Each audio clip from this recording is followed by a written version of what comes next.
एक वीर योद्धा, महान शासक, प्रजापालक, जिसको कोई हरा नहीं पाया एवं जो अपने आप को अरबी मल्लेच्छों का कट्टर दुश्मन स्वीकार करता था एवं जिनकी वीरता वह अपने सनातन धर्म के प्रति कट्टरता को उनके दुश्मनों ने भी अपनी पुस्तकों में लिखा है एवं हिंदू धर्म के ग्रंथ स्कंद पुराण में प्रभास खंड में जिनकी वीरता का बखान किया गया है, जिन्होंने अरबी आक्रमणकारियों को हराकर भारतवर्ष की सीमा पर अपने प्रहरी बिठा दिए थे, जिन्होंने 50 वर्ष तक भारत उपमहाद्वीप के आधे से अधिक हिस्से पर एक छत्र राज किया था, जिन्होंने अरबी, हूण, कुषाण, पाल, राष्ट्रकूट इन सभी आक्रमणकारियों एवं राजवंशों को अपने सामने घुटने टेकने पर मजबूर कर दिया था एवं अरबी खलीफा का तो सिर चकरा गया था कि उनके भेजे गए दूत ने जब इन क्षत्रिय सम्राट के विषय में बताया था।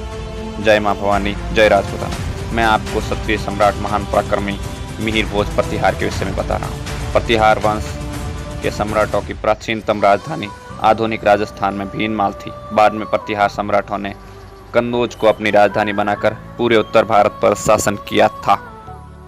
भोज प्रथम अथवा मिहिर भोज प्रतिहार वंश का सर्वाधिक प्रतापी एवं महान शासक था, जिन्होंने 50 वर्ष 1850 से 900 ईस्वी पर्यंत शासन किया था। उनका मूल नाम मिहिर था और भोज उनके कुल नाम अथवा उपनाम था। उनका राज्य विस्तार उत्तर में हिमालय, दक्षिण में नर्मदा, पूर्व में बंगाल और पश्चिम में सतलज तक विस्तृत था, जिसे सही अर्थों में साम्राज्य कहा जा सकता है। भोज प्रथम विशेष रूप से शिव एवं विष्णु के भक्त थे, अतः उनके सिक्कों पर आदि वराह को उत्कीर्ण कराया गया था। मिहिर भोज प्रतिहार राजवंश के सबसे महान राजा माने जाते हैं। इन्होंने लगभग 50 वर्ष तक राज्य किया था। इनका साम्राज्य अत्यंत विशाल था और इनके अंतर्गत वे क्षेत्र आते थे जो आधुनिक भारत के राजस्थान, मध्य प्रदेश, उत्तर प्रदेश, पंजाब, हरियाणा, उड़ीसा, गुजरात, हिमाचल आदि राज्य हैं। सम्राट मिहिर भोज ने 837 ईस्वी से 885 ईस्वी तक 49 वर्ष तक शासन किया था। मिहिर भोज के साम्राज्य का विस्तार आज के मुल्तान से पश्चिम बंगाल तक और कश्मीर से कर्नाटक फैला हुआ था। वे धर्म रक्षक सम्राट शिव के परम भक्त थे। स्कंद पुराण के प्रभास खंड में सम्राट मिहिर भोज के जीवन के बारे में विवरण मिलता है। 50 वर्ष तक राज्य करने के 50 वे अपने बेटे महेंद्रपाल को राज सिंहासन सौंप कर संन्यास वर्ती के लिए वन में चले गए थे। अरब यात्री सुलेमान ने भारत भ्रमण के दौरान लिखी गई पुस्तक सिलसिला तुआरिख 851 ईस्वी में सम्राट मिहिर भोज को इस्लाम का सबसे बड़ा शत्रु बताया है। साथ ही मिहिर भोज की महान सेना की तारीफ भी की है।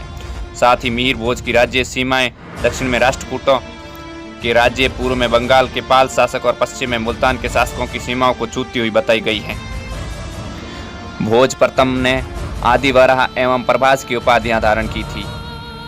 उन्होंने कई नामों से, जैसे मिहिर भोज ग्वालियर के अभिलेख में, प्रभास दौलतपुर के अभिलेख में, आदि वराह ग्वालियर चतुर्भुज अभिलेखों में चांदी के द्रुम सिक्के चलवाए सिक्कों पर निर्मित सूर्य, चंद्र एवं चक्रवार्तिन का प्रमाण है। भोज प्रथम ने अपनी राजधानी धार को विद्या एवं कला के महत्वपूर्ण केंद्र के रूप में स्थापित किया था। यहाँ पर भोज ने अनेक महल मंदिरों का निर्माण करवाया, जिनमें सरस्वती मंदिर सर्वाधिक महत्वपूर्ण है। उसके अलावा कार्य क्षेत्र, केदारेश्वर, रामेश्वर, सोमनाथ, सुधार आदि मंदिर है। इसके अतिरिक्त भोज प्रथम ने भोजपुर नगर एवं भोजसैन नामक तालाब का भी निर्माण करवाया था। उन्होंने त्रिभुवन नारायण, सार्वभौम, मालवा चक्रवर्ती जैसे विरुद्ध धारण किए थे एवं भारत भूमि के हिंदू वीरों ने सदियों तक इस पवित्र धरती पर अरब और तुर्क के इस्लामी लुटेरों का निशान तक नहीं पड़ने दिया। इस कड़ी में महान सनातनी सम्राट मिहिर भोज का नाम विशेष सम्मान के साथ लिया जाता है। उनकी विशाल सेना के डर से तुर्क और अरब भारत की तरफ मुंह करने से भी डरते थे, लेकिन उनकी गौरव गाथा को दूषित मनोवर्ती के इतिहासकारों ने छिपाने का कुत्सित प्रयास किया है। मिहिर भोज के शासनकाल में उनकी राजधानी कन्नौज में 7 किले और 10,000 मंदिर थे।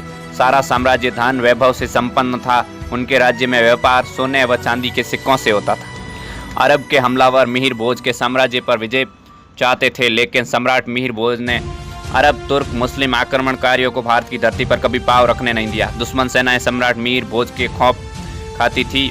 उस दौर पर अरब यात्री सुलेमान ने अपनी पुस्तक सिलसिला तारिका में लिखा है कि सम्राट मिहिर भोज के पास ऊँटों, घोड़ों, हाथियों की विशाल सेना और सर्वश्रेष्ठ सेना है। उनके राज्य में व्यापार सोने व चांदी के सिक्कों से होता है।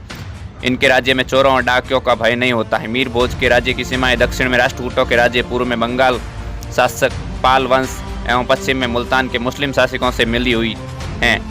915 ईस्वी में भारत भ्रमण आए बगदाद के इतिहासकार अल मसूदी ने अपनी पुस्तक मिराजुल जोहाब में लिखा है कि सम्राट मीर भोज के पास महाशक्तिशाली महापराक्रमी सेना है। इस सेना की संख्या चारों दिशाओं में लाखों बताई गई है। भले ही वामपंथी इतिहासकारों ने मीर भोज के इतिहास को काट देने की साजिश की, लेकिन स्कंद पुराण के प्रभास खंड में सम्राट मीर भोज की वीरता, शौर्य, पराक्रम के बारे में विस्तार से वर्णन किया गया। मीर भोज बचपन से ही वीर बहादुर माने जाते थे। उनका जन्म विक्रम संवत 873 ईस्वी को हुआ था। सम्राट मीर भोज की पत्नी का नाम चंद्र भट्टारिका देवी था, जो बाटी राजपूत वंश की थी। मीर भोज के वीरता के किस्से पूरी दुनिया में मशहूर हुए। कश्मीर के राज्य कवि कल्लड़ ने अपनी पुस्तक राजतरंगिणी में भी सम्राट मीर भोज का उल्लेख किया है। काबुल का ललिया शाही राजा, कश्मीर का उत्पल वंशी राजा अवंती वर्मन, नेपाल का राजा राघव देव और आसाम के राजा सम्राट मीर भोज के मित्र थे। वही दूसरी तरफ पाल वंशी राजा देवपाल, दक्षिण के राष्ट्रकूट महाराज अमोघ वर्ष और अरब के खलीफा मोहतसिम वासिक, मुक्तवल, मुंतसिर, मौत मिनादी सम्राट मीर भोज के सबसे बड़े शत्रु थे। सम्राट मीर भोज ने राज्य की रक्षा को विस्तार के लिए कई युद्ध लड़े। उन्होंने बंगाल के राजा देवपाल के पुत्र नारायण लाल को युद्ध में परास्त करके उत्तरी बंगाल को अपने साम्राज्य में शामिल किया था। दक्षिण के राष्ट्रकूट राजा अमोघ वर्ष को पराजित करके उनके क्षेत्र पर विजय प्राप्त की। सिंध के अरब शासक इमरान बिन मूसा को पराजित करके सिंध पर भंगवा प्रशस्त किया था और उन सिंध को अपने साम्राज्य का अभिन्न अंग बनाया था। इस तरह सम्राट मीर भोज के राज्य की सीमाएं काबुल से रांची और आसाम तक, हिमालय से नर्मदा नदी और आंध्र तक, काठियावाड़ के बंगाल तक सुदृढ़ और सुरक्षित थी। ऐतिहासिक साक्ष्यों के अनुसार मीर भोज की एक सेना कनकपाल परमार के नेतृत्व में गढ़वाल, नेपाल के राघव देव की तिब्बत के आक्रमण से रक्षा करती थी। इसी प्रकार एक सेना अलकान देव के नेतृत्व में पंजाब के गुर्जराज नगर के समीप नियुक्त थी, जो काबुल के ललिया शाही राजाओं को तुर्किस्तान की तरफ से होने वाले आक्रमणकारों से रक्षा करती थी। इनकी पश्चिम की सेना मुल्तान के मुसलमान शासक पर नियंत्रण करती थी। महादेव के अनन्य भक्त सम्राट मिहिर भोज मूल रूप से शैव थे। वो उज्जैन में स्थापित भगवान महाकाल के अनन्य भक्त थे। उनकी सेना जय महादेव, जय विष्णु, जय महाकाल की ललकार के साथ रण क्षेत्र में दुश्मन का खात्मा कर देती थी। कभी रण क्षेत्र में भीनमाल, कभी हड़का नदी का किनारा, कभी भड़ौच, कभी वल्लभी नगर, कभी अरब हमलावरों के साथ युद्ध होता रहा। मीर भोज की एक उपाधि आदिवरा भी थी। उनके समय सोने के सिक्कों पर वरा की आकृतियां उकेरी जाती थी। मीर भोज के समय अरब हमलावरों ने भारत को अपनी शक्ति बढ़ाने की कई नाकाम कोशिश की, लेकिन विफल रहे। साहस, शौर्य और पराक्रम, वीरता और संस्कृति के रक्षक सम्राट मिहिर भोज ने एवं सम्राट मिहिर भोज प्रतिहार ने 50 वर्षों तक भारतवर्ष पर शासन किया एवं भारत को सोने की चिड़िया बनाए रखा एवं विदेशी आक्रमणकारियों से भारत भूमि को सुरक्षित रखा। जैसे उनके पूर्वजों ने नागभट्ट एवं गोहिल वंश के महान शासक बापा रावल ने भारत भूमि को सुरक्षित रखा था, उसी प्रकार सम्राट मिहिर भोज ने भी भारत भूमि को विदेशियों से सुरक्षित रखा एवं अपने जीवन के अंतिम समय में अपने पुत्र को साम्राज्य सौंपकर खुद संन्यास धारण कर लिया था। जय मां भवानी।